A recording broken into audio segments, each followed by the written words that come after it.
Welcome to Biology for the 2021-2022 school year with Mr. Bianchi, Mrs. Shayesteh, and Miss Mhero. At the beginning of the school year, we spent some time having the students develop respect agreements for how we were going to respect each other and build community in each of our classrooms. The topics that we covered this year incorporated all three dimensions of the next generation science standards, but the main topics for each semester include the nature of science, ecology, energetics and climate change in first semester, and DNA and inheritance, protein synthesis and biotechnology, evolution, and the immune response in second semester. Some of the main themes that take place throughout the year in our course are looking at creating connections between relevant and local ecological literacy and stewardship. So choosing topics and phenomena that are local to us in the Bay Area, as well as within the state of California, to make biology real and help explain what students might be seeing in the world around us. We're also looking at phenology. Phenology is the study of making connections and looking at how things change throughout the year from year to year. So for example, maybe the time that a certain plant buds each year, or the time when the first bird of a species migrates to our location each year, and looking how that might change throughout the year from year to year based on things such as climate change. And we're also focusing on diversity and equity within the different topics that we're teaching.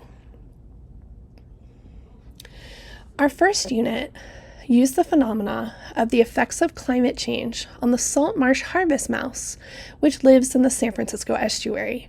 And the topics that we looked at related to this phenomena are representation and diversity in science, phenology, where students were doing field journaling. And you'll see that field journaling is actually a part of each unit. Students get outside and work on their phenology projects each month. We also studied the nature of science in this first unit and some of the effects of climate change that are occurring right here in the Bay Area. And one of the first activities students did was they looked at representation in science. So looking at the 2019 US population, they looked at the percentages of different groups, and then they saw what that actually looks like if we're looking at just in science. And students made some observations, and then students created posters. They did research about different scientists who are representing maybe some things that are part of the student's own identity, such as their background, their ethnicity, or other different features. And these are hung up throughout the classroom, and so students can find scientists that might look like them or share interest with them. The Phenology Project that students work on is they all have their own field journals and supplies, and they're assigned a tree. And so here there are different trees located on this map. Each student has one tree that they're going to work with all year long. And students go out and they write down and draw what they notice, what they wonder, what questions they have, and they see changes that are taking place within their tree and with other species that might be in and around their area throughout the year. And we also are relating this to different topics that we might be studying throughout the entire year. So for example, when we were studying genetics, students were looking for variation in the phenotypes that they observed in the field of their particular tree. So there's other trees near them that they can make observations, and then they did some research. And here are some examples of some of the journal entries that students created. Unit 2, we looked at the phenomena of the decrease in biodiversity at Lincoln Meadow, which is up in the Sierras, between 1988 and 89.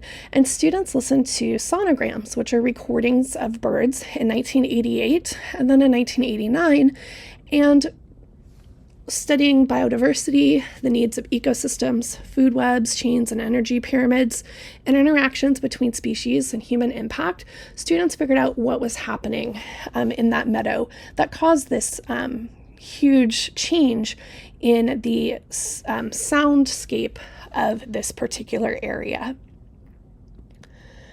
And so students were really focused on looking at local ecology, simulations, and computational thinking.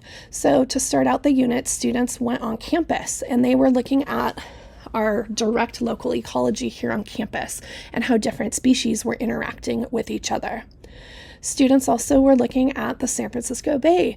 Where does the water come from? What's another term for the bay? And they were learning more about our estuary and the habitats and interactions between species, and then making connections with a different bay, the Chesapeake Bay, before large-scale fishing and after large-scale fishing to see what could have caused the changes in the environment. Students also did some computational thinking, doing some basic block-based coding to run simulations of their own to look and see what happened in a different habitat when changes occurred. In Unit 3, students were looking at the phenomena of what can trees tell us. And they were studying climate change, photosynthesis, cellular respiration. They were using microscopes to look at cells. They were studying the carbon and nutrient cycles, Dendrochronology, California drought, precipitation and La Nina, human impact, and then solutions for climate change. And so Dendrochronology is the study of using trees and tree rings, but we started out the unit looking at the carbon dioxide levels from Mauna Loa, and they looked at throughout a year to see what the annual cycle of carbon change looks like. Then students each had different years, and they put those graphs together to see that yes, it does fluctuate annually, but if we look at multiple years in a row, it increases over time. Then students were looking at photosynthesis and respiration and doing labs and simulations. And then looking specifically at the trees. So with dendrochronology, you're looking at the tree rings and what can trees actually tell us. And students did some simulations to test out what the effect of moisture and temperature was.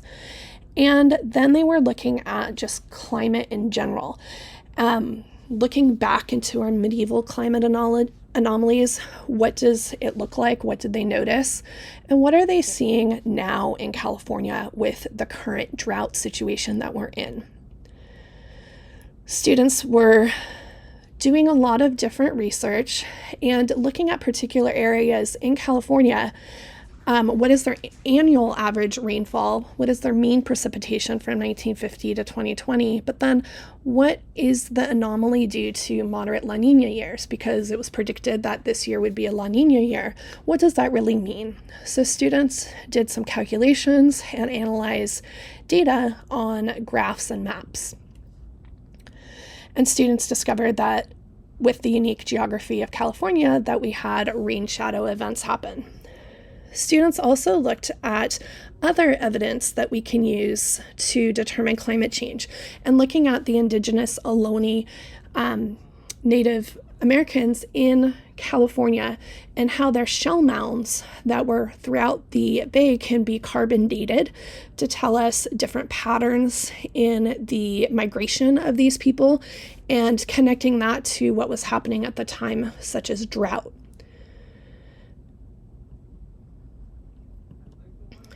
And then in Unit 4, we looked at the genetic of human groups. So students were looking at the discoveries that led to the structure of DNA, inheritance and meiosis, Mendelian genetics, human variation, as well as variation between and within species, and then racism, scientific history, and health inequities that are due to racial biases. And so for DNA and inheritance, we started out looking at the structure of DNA where students were given clues about what different scientists throughout the years had discovered about DNA, all the way up until Watson and Crick's discovery of the structure of DNA. Then we were looking at what is race. So starting out by looking at the history of the United States Census and looking at census information from other countries around the world to see what is the definition of race, ethnicity, and ancestry. Students then looked at inheritance, how traits are passed on, and how the process of meiosis works, and looking at particular traits and trying to sort them based on different characteristics. And they noticed that a lot of times traits weren't binary, that they were on a spectrum. And so it was hard to place traits in categories for different races because the traits kind of were diverse throughout all of the different populations of what we typically call races. And so here's some examples of a different type of inheritance that isn't Mendelian inheritance. So a Punnett square wouldn't give you the data that we have for attached and free earlobes, as well as many other different types of traits. Students then looked at the frequency of alleles in a genome by race, and they made observations from the genetic data about different races and determined that there was more variation within a race than between different races. Then for Unit 5, which is coming up, students are going to be looking at glowing organisms, and they are going to be doing their biotechnology labs and genetic engineering. They're learning about bioethics, the structure of chromosomes, the central dogma of molecular biology, so how proteins are made from the code in the DNA, as well as mutations. The next unit students will look at is the evolution of skin color. So in this unit, students are going to study natural selection, evolution of human groups, cell division, such as mitosis, and mutations again. And then in Unit 7, students are going to look at the immune response. So they're going to study the structure and function of bacteria, viruses, and other pathogens, and then specifically look at how our immune response works, and especially looking at vaccines. And so this will really help students understand all that they've been hearing about COVID over the last few years. And this will be our last unit in biology. If you have any questions, please feel free to email us. Each of our email addresses are listed below on this slide. And thank you so much for watching this video.